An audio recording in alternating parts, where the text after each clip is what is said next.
All we want is consistency. That's it. That's all I want. I just want consistency. But corruption is the enemy of consistency. We'll discuss.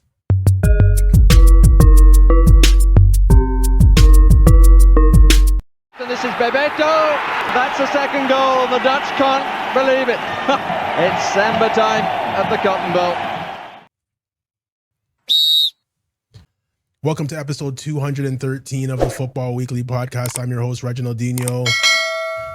Just coming off watching the quarterfinals of the World Cup, 2026 World Cup, hosted by the United States. And by the way, the United States should never get another tournament in the history of the World Cup.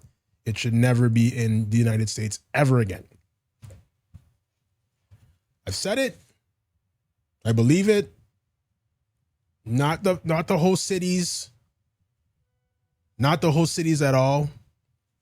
The fields have looked great. The play's been looked great. The fans have probably been great as well. And I think I mentioned this last episode, so we won't talk about it too long, but not letting certain group of fans come in, the whole debacle with the Iranian team. You have your president of your country getting involved in footballing decisions. Never again. It should never be in the United States ever again. Let them host the Super Bowl. That's it. I started off the show wanting consistency. VAR was brought into football not to re-referee games, but to make sure that the call was correct on the field. Just make sure we get the correct call. That's all I need VAR to do. Just make sure the call is correct. And that's it. Not go back 30 seconds and see a foul and then everything 30 seconds and more, it doesn't count. That's re-reffing the game. If the referee hasn't seen a foul and missed it, well, guess what, guys? The referee missed it. If the referee gives a yellow card into the wrong player, by all means, use VAR to get the correct player booked. It has implications going forward as far as accumulation of cards and things like that. 100% use that. But don't go back and re-ref. Oh, I missed a foul there. Oh, okay. Well, I'm going to take away the yellow card from them. And then I missed that foul. So now I'm going to call it. Don't do that. Don't do that. That's not the exact thing that happened yesterday. If we're talking about Argentina, Switzerland, it's not the exact same thing that happened yesterday, but that seems to be what we're doing in Egypt, Argentina. And by the way, if that goal by Egypt stood, it's probably the goal of the tournament. So we're going back 30 seconds to a foul that the referee might have missed. It wasn't a foul to me. That happens every 6 seconds. If you're going to call it, you're blowing a whistle every 6 seconds. It's like a Copa America game where every 10 seconds the whistle's being blown. Can't go back and re-referee games. I don't care if you missed the foul, you missed it. That's part of it. If you want to play a perfect game where there's no mistakes, then you can't have humans on the field as far as your referees go. You can't have it. Can't have humans doing the offsides. Can't have humans doing the middle of the game. So if you're going to go that way, then go that way. But right now we're kind of in between we need a human on the field and then we're using all this technology to referee the game. Pick one. If you're going to not use, like they're talking in baseball of going to fully automated umpires because there's so many mistakes by the human umpires. If you're going to do it, do it. Now listen, guys, everybody that knows me out there that watches the show, my personal life, you watch the show, whatever, you know I'm not a big Argentina fan. I'm not. I don't think they're a very good team at all, in all honesty. I don't think they're a very good team at all.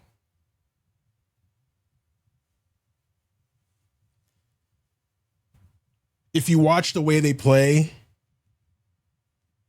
Is it spectacular? No. Is if you're watching France play, you're looking at France and you're saying, "Oh, that guy can beat me.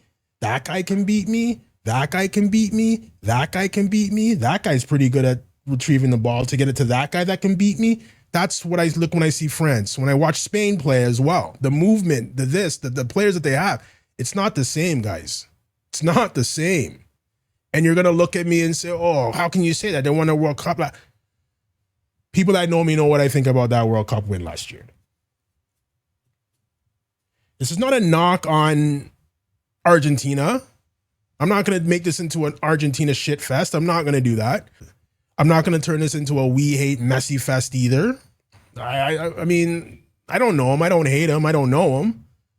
People take the fact that I like Ronaldo more than Messi. I think Ronaldo has had a better career than Messi as far as, you know, when things got easy in a league, he said, you know what, I'm going to pack my bags and leave. Although he went to Real Madrid and Juventus, and those teams are very good in their respective leagues. I understand that he went to the best teams in those leagues, but Messi's done the exact same thing as well. He chilled at Barcelona, he chilled at PSG, and now he's chilling in America. Those are the only 3 teams he's played for, or 3 leagues he's played in. La Liga beside Messi, La Liga beside Iniesta, Xavi, Busquets, Suarez, the list goes on, and Ronaldinho, the list goes on and on and on. Then went to PSG, the best team in France that keeps winning no matter who's there, and then went to the States. I was talking to somebody at work on Friday, and the comparison I used was a guy starts working construction at 17 and retires at 50, and a guy starts working at a desk typing away for at 17 and works till he's 50. Whose body's going to break down first? Ronaldo was a guy that, you know, Portugal got easy for me. What's the next league to go to? What's a harder league? EPL's a harder league. Okay, I'm going to go there. Won everything there. Okay, I've won everything here. What's next? Oh, Real Madrid, you're interested? Okay, let's go to Real Madrid. Won everything there and more.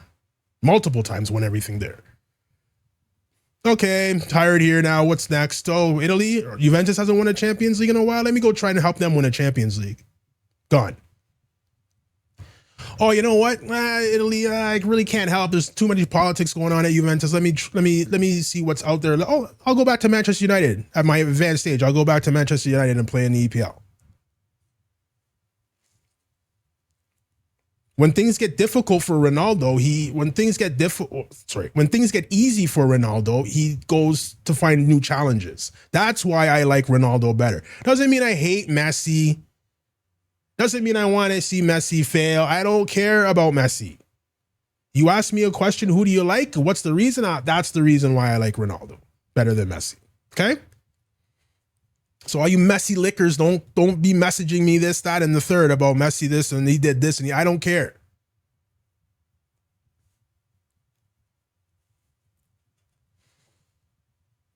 So this isn't going to be a Messi or an Argentina, you know, session. This isn't going to be a Messi or Argentina, you know, session. It's not going to be that. I don't know if it's a coincidence that all these things happen for Argentina. I don't know if it's a coincidence that happens, but I mean, we're going to run down the quarterfinals, we're going to run down the round of 16 really quick. We're going to run down the quarterfinals really quick. We're going to set up the semifinals really quick. And then we'll wait to see what shakes out. But one of the semifinals is going to be very, very, well, they're both going to be very good. But one of them, we're going to see what Argentina is all about. Because that nonsense that's happening in their previous games, it's not going to fly against the English. I'm telling you that right now. So let's start in the round of 16, France-Paraguay. 1-0 to France. You were thinking, you know, the States beat them 4-1. This, that, France should go in and beat them 6-7. Yeah, okay, if you're trying to play football with France, yes, you're going to get beat. But like I say, as an Arsenal fan, and you're playing a team that's better than you, why would you want to go toe-to-toe? You're going to get destroyed if you go toe-to-toe. The way Arsenal was viewed as playing against certain teams, Manchester City, Liverpool, PSG, even in the Champions League final, PSG, why would you go out and play like that? Because if you're going to play toe-to-toe with a team that's probably has talent, more talent than you, then yes. And Arsenal has a ton of talent. That PSG team is more talented than Arsenal. You have to admit that. Why would you want to go toe-to-toe and leave spaces in behind to get exploited? Paraguay did the same thing. I'm not a big fan of South American soccer. I will never, I don't, again, for the 100th time, I only watch Copa America because Canada was in it. I would never watch that tournament. It's awful football. Awful. As far as the amount of fouls, the amount of time it takes to get restarted. Every single foul, 20 guys are crowding the referee. It's awful to watch. Every game takes 4 hours to play. It's awful football to watch. So I didn't expect any different from a South American team in Paraguay who was just out there trying to foul and break up the game, which is what they have to do because they're not as talented as France. If that's the game plan, to a T, they did it. But it's not attractive football to watch.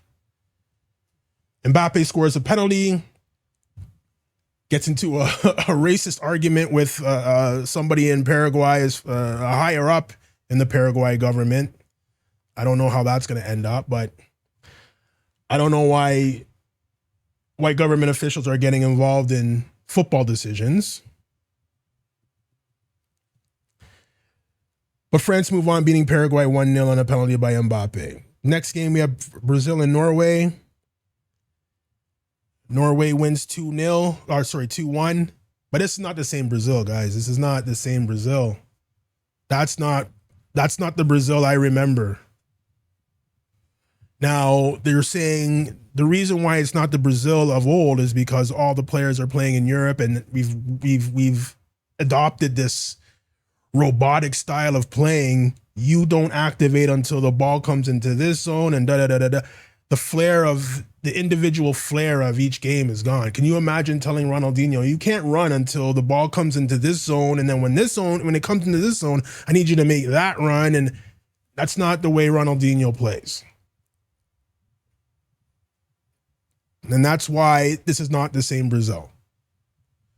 There's cries out there for Brazilian players not to play in Europe. Go back to the roots and go back and play in Brazil where it's all about flair and style. And I don't know how effective that's going to be against European teams, but that's what they're saying. But you can see watching the games, the only person out there that really had that flair was probably Vinicius Jr. I mean, that's just because he's so much better than everybody as well. But, and I said this many, many times during the World Cup, having a midfield of Casemiro and Bruno Guimaraes at the same time, playing at the same time together in two, is ridiculous. Ridiculous. And I know Ancelotti is there and he's one of the greatest coaches ever to manage football, but that decision's crazy. And there's rumors about Bruno Guimaraes coming to Arsenal. You know, I'm an Arsenal fan. I do not want that guy anywhere near my team. Not anywhere near it. We don't play a style conducive to his skill set. We don't. He's fantastic at Newcastle because they're shit. So you can go and do anything and look like a star there. You cannot come into our team and play. You can't play for PSG. Can't play for Man City. You cannot play for Arsenal. He would never play at Barcelona. Can't play at Real Madrid. I don't know why we're all in arms trying to get this guy. For what? For what? But anyways, that's a different topic for a different podcast. We're going to be doing. I'm going to be doing a preview of the Arsenal season. Believe it or not, it starts in about 4 weeks on my other podcast at Clock Enders Pod. But again, that's a different topic for a different podcast. So wasn't surprised Norway beat Brazil. Not at all. Wasn't surprised at all. Again, not the same Brazil. So Norway go through. So Mexico, England is the next game. Fantastic game in the high altitude, 100 miles an hour. England get a red card, and the Mexicans, I don't know, man. I don't know.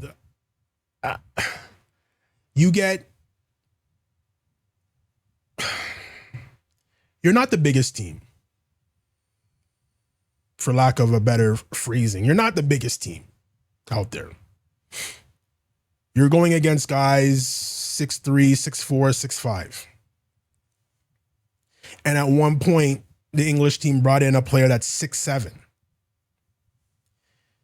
You had a man up for probably 30 minutes, 25, 30 minutes. You were a man up. And the only game plan you had was get down the wing and cross the ball. Get down the wing and cross the ball into guys that are 6'4", 6'5", 6'7". And your tallest player is probably 6'1". Not once, not twice, not 3 times, every time. These guys were gassed. England was gassed. You start playing 1-2s around them in the box, you're going to get an opportunity. And you should be, technically, with your feet, your skill set wise, you're probably better than the defenders that were in there for them. Guys like Dan Burn and John Stones were playing at that point. Your footwork and skill set should be better, should be enough to beat players like that. Every single opportunity they tried to get, they would try to get down the wing and cross it. And if they couldn't cross it, they would cut back and come back and then try to get back down the wing to cross it again. And then they would block that, and they would do it over and over again. It was the dumbest thing I've ever seen. That is not a team that wanted to win. That's not a team that wanted to win that game, if you ask me. That's not the game plan. Can't be. If I was a coach and we were doing that, I'd be furious. Furious. And if that's the game plan from the coach, well, then yeah, maybe it's time to go. England win that game 3-2. Again, no idea what Mexico was doing. It's just dumb. It's dumb football. Spain, Portugal, Ronaldo's last game. Well, it looks like it's going to be Ronaldo's last game. The new coach came in and said, we haven't closed the door on it. If he's playing well, then we'll call him. If he wants to come back, we'll call him.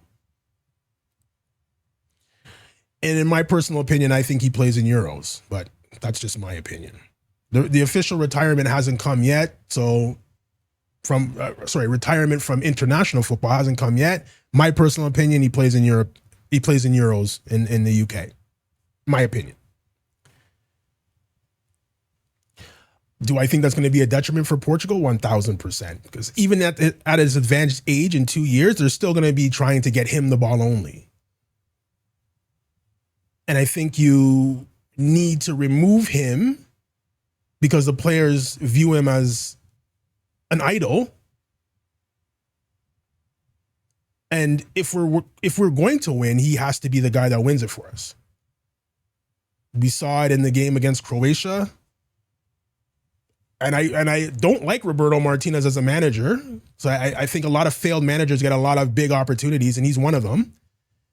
You're going to see Graham Potter get fired by Sweden, and he's going to land another big gig. And I don't know why. Track record of nothingness and getting big jobs. But anyways, again, another topic for another day on this podcast. But Roberto Martinez made a big move by taking out Ronaldo and putting in Ramos. Ramos scores, and you move on from Croatia. And I think that is what's going to have to happen for Portugal to be successful. Again, I'm a Ronaldo fan, but the focus is too much on getting the ball to Ronaldo and not playing the football that, the Portuguese are known for. How can Bruno Fernandes go from being almost player of the year in one of the hardest leagues in the world to non-existent? The same thing happened when Ronaldo came back to Manchester United when Bruno Fernandes was there. Bruno Fernandes, you couldn't find him. Couldn't find him with a magnifying glass.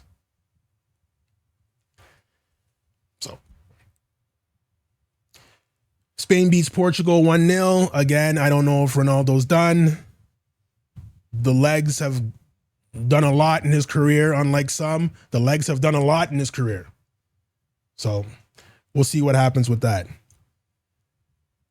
My favorite game of the whole round of 16, my favorite game. Belgium, USA, my favorite game.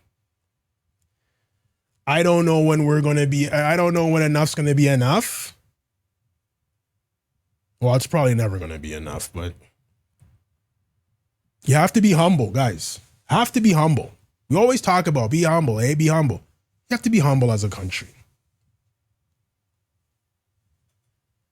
I have an ongoing argument. Well, it's not an argument because I'm not arguing with anybody about anything, but I have an ongoing conversation with somebody at work who keeps on telling me the same stupid stuff you hear on Instagram. If the United States, takes their best athletes, they'll be the greatest team ever. Nonsense. He had the audacity to tell me that if LeBron James put down basketball in his prime, not now, obviously, in his prime, put down basketball, give him 10 years, and he would be one of the best soccer players in the world.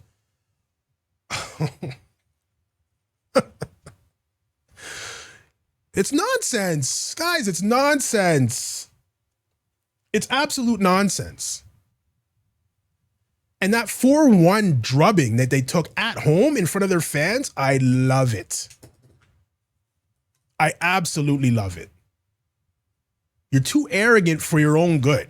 You're arrogant for no reason, though. Arrogant for no reason.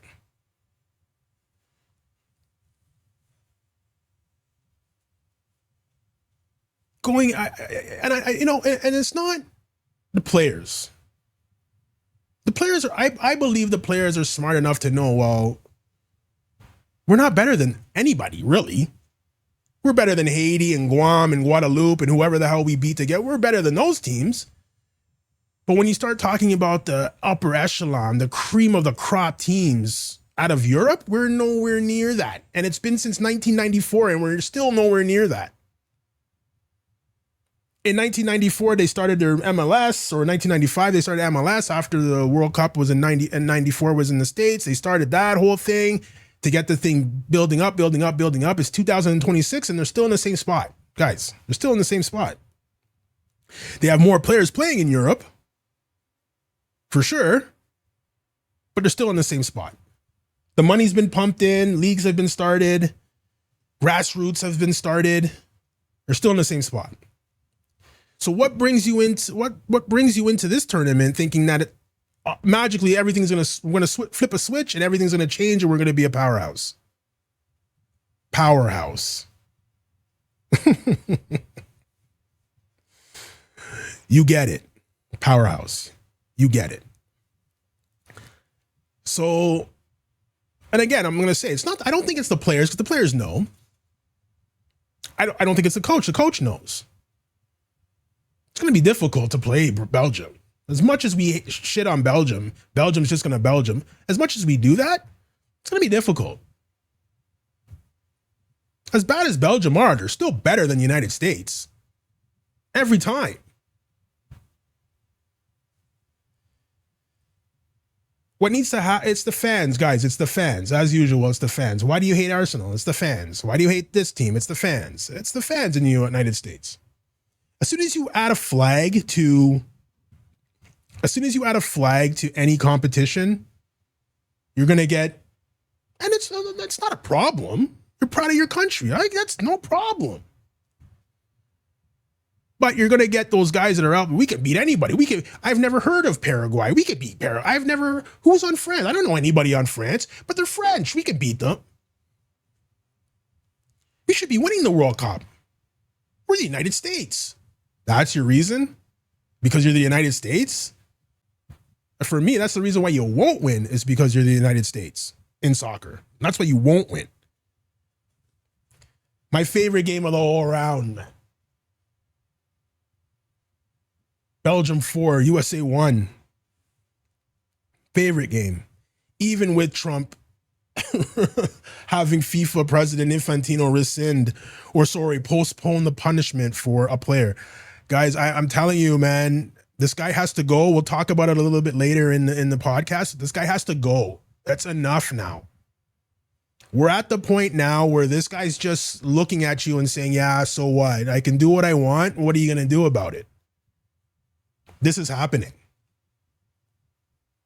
At least Sepp Blatter would like try to hide it. Infantino's just like, so? Yeah, okay. Yeah, I'm going to catch my flight to go to watch another game. Anything else? No? Okay, bye. And we're just sitting there like with our hands in the air like, well, what the hell's going on? It's so corrupt. It's so blatantly corrupt in front of our faces.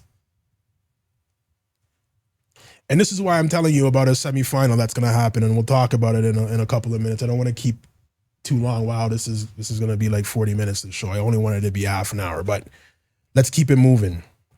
So USA, Belgium goes through. Argentina, Egypt. We talked about what happened in the game. I believe it's absolute robbery. You cannot go back and re-referee the game. Again, if you miss the call, you miss the call. That's it. There's a new law now, mistaken identity. If I give a card to somebody and it's not for them, okay, fine, I can remove the card for them. That's the extent of VAR. That should be it. It shouldn't be go back 45 seconds and see if there's a foul back there. Oh yeah, and it's a crazy foul. If you don't call it in real time, then leave it. That's it. But again, same teams involved, same benefit. Same everything. Egypt got robbed, but they're an African team. Well, they're from Africa. I don't believe that the Egyptians believe they're Africans, but whatever. It's again, another topic for another episode of this podcast. But no one's going to listen to an African federation complain. So what are you going to do? And that's why I think if anything untoward happens in that English game, there's going to be big repercussions. And we'll talk about it in a little bit. But Argentina skates by Egypt 3-2. Egypt had a 2-0 lead. No excuse to losing that lead at all. But if you're there's a lot of fans out there that say, oh, well, they scored 3 goals and da-da-da-da-da. But if that goal counted for Egypt and they went on to score, da-da-da-da, it would have been 3-0. And then at that point, coaches make different decisions. Maybe at that point at 3-0, maybe they say, okay, we got to start pushing now. And there's more space in behind. And Mo Salah one-on-one with Christian Romero, I know who I'm taking every time. Mo Salah one-on-one with Lisandro Martinez, I know who I'm taking every time. So the game changes based on the trajectory of what's going on in the game.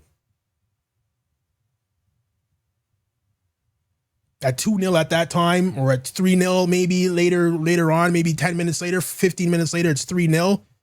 Different game plan comes in, leaving more opportunities for Egypt to go and get more goals. But anyways, whatever. Like I said, same teams benefit year after year, game after game, so we'll keep it moving. Final game of the round of 16 was Colombia. Switzerland went into PKs. 2 PKs missed by Colombia, 4 scored by Switzerland. Switzerland goes through to the quarterfinals. Colombia disappointing again. You're looking at this team thinking these guys are probably, definitely have to be in the quarters, and at least they might make the semis. The talent is so good, but just like Belgium, Colombia is going to Colombia. So now we move to the quarterfinals, which were played over the past 3 days. Spain versus Belgium. Spain beats Belgium 2-1. I didn't watch the game actually, so I don't have much to say about that. But I mean, most people have Spain winning the World Cup, so these are just games that they have to get through to get to the finals. You have a spicy semifinal coming up. France, Morocco 2-0. Again, didn't get to watch that game too much. But you're expecting France to beat Morocco. Games yesterday, Saturday, where I was able to watch both games yesterday, Saturday. We had Norway, England, which was geared up to be, probably the game of the quarters or the game of the quarterfinals for sure. And there was rumors going through there was rumors online saying that there was an illness going through the Norway team. And 100% Haaland looked ill yesterday. He was not the regular Haaland. Not at all. England very lucky that penalty, that goal that the Norway scored was called back. Very, very lucky. Very light. You see what Haaland did every single corner kick. You see that. Every single corner kick, you see what Haaland did. Elliot Anderson's trying to grab Haaland. Haaland just pushes him away a little bit. Elliot Anderson falls down like he's a house of cards. Foul. They score the goal. Norway scores a goal. Foul. Okay.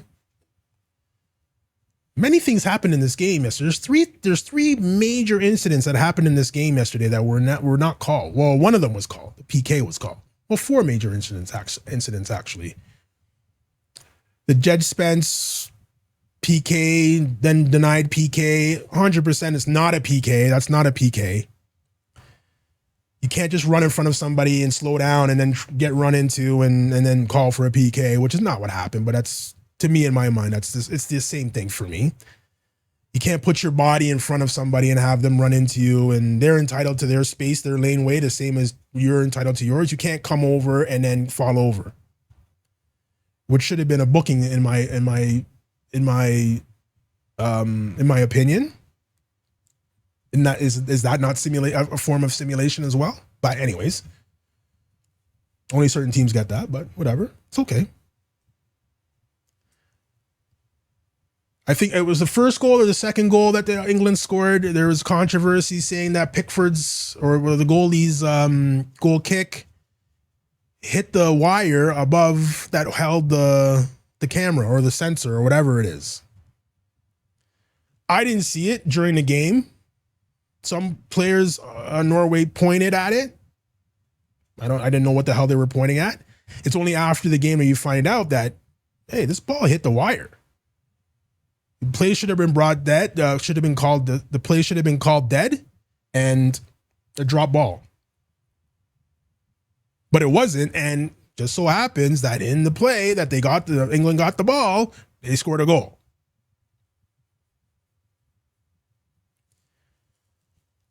It's one of those things where you can look at it 100 times, and 50 times it hit the wire, and 50 times it didn't hit the wire. On first glance, it looked like to me, oh yeah, it did hit the wire. But nowadays, these things that you're seeing on Instagram, they can be manipulated and doctored that, I don't know what's real. The same way that the sensor in the ball in the Croatia-Portugal game, went off when the ball hit someone's hair. A strand of hair it hit and the sensor went off. They're saying that the sensor didn't go off between the kick and the other player receiving the ball. If you watch the sensor, I don't know what it's called, the sensor line or whatever, you can see the line goes up when the ball's kicked and it's flat. And then when the ball's picked up by the other player, it goes up again. Again, doctored? I don't know. It's not from FIFA, so I don't know. You can do anything. You can do anything now. Another call that could have gone either way, but the thing that, whether it hit it or not, the thing that bothers me the most, we're not going to look at it. We're not even going to look at it. Did it hit it? I don't know. Did it hit it? They're saying it did. Okay, well, let's look at it. Nope. Not even going to look at it. And that's what I said in the beginning. All I want is consistency. If you're going to ref a game, or you're going to do this and this and this, and do it every game then. I don't care if the game takes 3 hours to play. Make sure you get the call right. That instance is a big deal to Norway because they got scored on. Last thing in that game, Almiron from Paraguay was the first player I've ever seen. Well, it's the first player that's ever been sent off for covering their mouth and saying something. Or covering their mouth and saying something. I saw Jordan Pickford do it last night. Nothing. VAR didn't even look at it. Again, didn't even look at it. Do I think that FIFA wants England in the World Cup, in the World Cup semis, in the finals to win? No, I don't. I don't think that at all. I just want consistency going forward.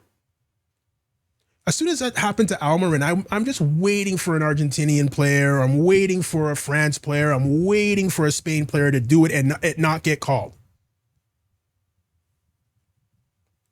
Waiting for it. And we saw it yesterday in the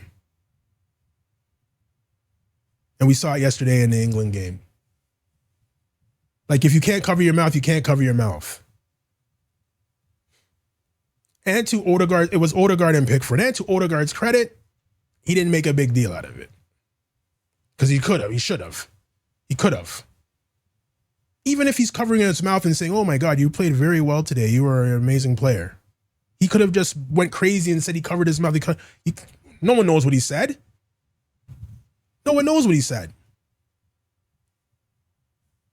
Anyways, England beats Norway 2-1. Final game of the quarterfinals, Switzerland, Argentina. I don't even want to talk about this game. Yes, it's a second yellow, fine. It's a red, fine. That's fine. That's fine. If we're booking for simulation, though, there should have been more yellow cards last night than not. If we're booking for simulation. There was a foul against Mbolo. And guys, it's the same for Lukaku. It's the same for the guys like Mbolo. It's the same for the bigger strikers. You have to get hit with a baseball bat before referees call fouls. Or a metal pipe before they call a foul. Especially if the guy's smaller than you. Lisandro Martinez pushed, well, I wouldn't say pushed, but shoulder checked Mbolo when he was going in for a one-on-one with a goalie. With Emi Martinez. It's a foul. It is a foul. Not called. There was a play towards the end of the game. Lisandro Martinez grabbed one of the Swiss players by the jersey as Emi Martinez was coming to catch a ball. Wasn't called. This thing where, and it's been happening, and it pisses me off in soccer, actually, no end. This thing where people get fouled and they reach out and grab the ball. If you reach out and grab the ball before the foul is called, there should be a punishment there.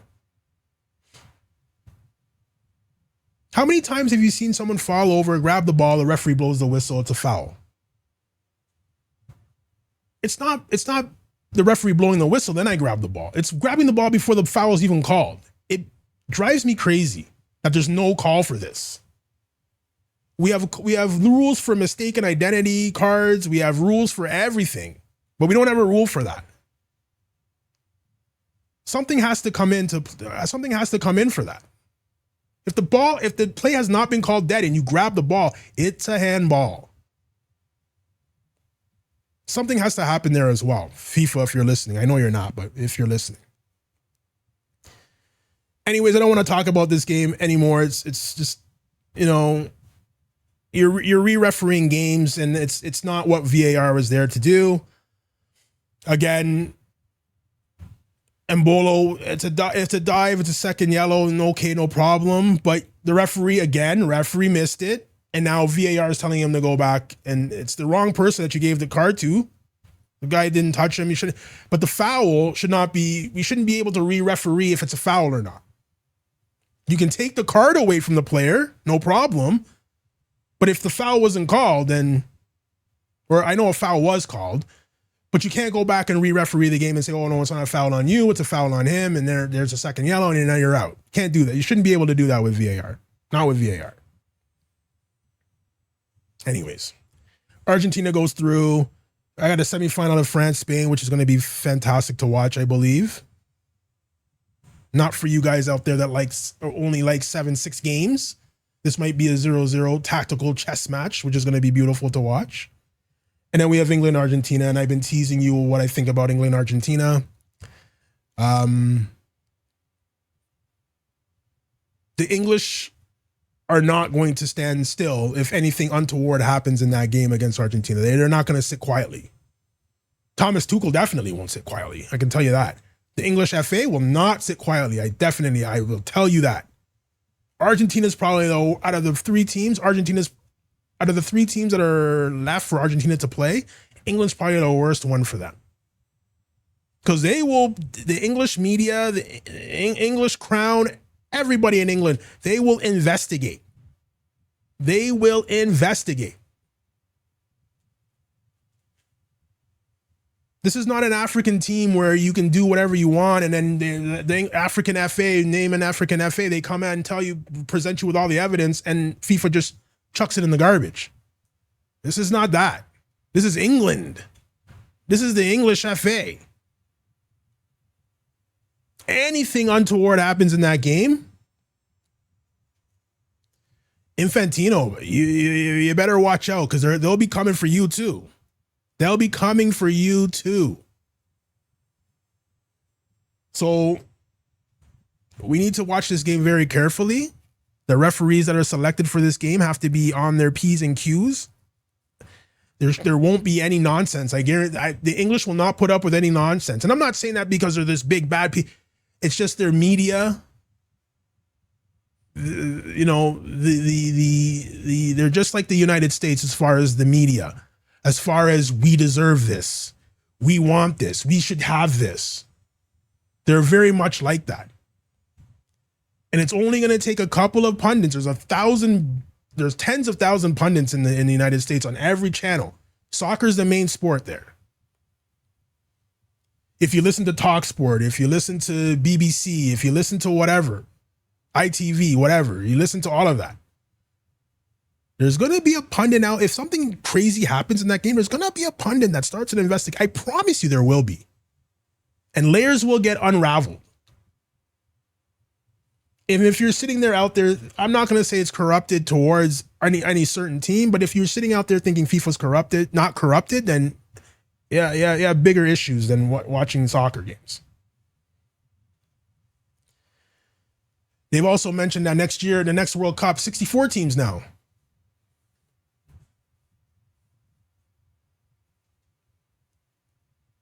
And one of those 64 teams just might be Italy, because they've appointed Paolo Maldini as technical director. And I think if Joe was here, he would say he's one of the guys that is a proponent of getting, looking at teams like France and Spain and whoever's successful and saying, let's model the pathway like them. There's so much talent in it. There should be so much talent in Italy that you shouldn't be missing 3 World Cups in a row. And I also think that a guy that was proposing change in Roberto Baggio, it might be a sounding board for Paolo Maldini. So if you're an Italian soccer fan, you should be ecstatic in what's happening. The old guard is out, the new guard is in. There should be very promising times coming up for the Italian national team, if you ask me. Again, I'm not a fan, but people always say it's better if Italy's in. It depends. It depends if they're playing Canada the first game in Toronto. Depends. But anyways, guys, if you haven't subscribed to the podcast, subscribe to the podcast. Hit the bell. There'll be a notification every time I do a show. Won't do a show till probably Wednesday after, well, no, not Wednesday because I can't, but maybe Thursday nights we'll probably do a show recapping the semis. This show went kind of long, but yeah, we'll do a show on Thursday after the semis. If you're not subscribed to our podcast on YouTube, again, hit the bell at Football Weekly Pod on Instagram and TikTok. Join the conversation. Don't agree with anything I'm saying here, let me know about it. So guys, it's 2:30 on a Sunday. I'm gonna go enjoy the rest of my Sunday. No games. I don't know what to do with myself, but anyways, I'll make the best of it. So guys, take care and we'll catch you next week.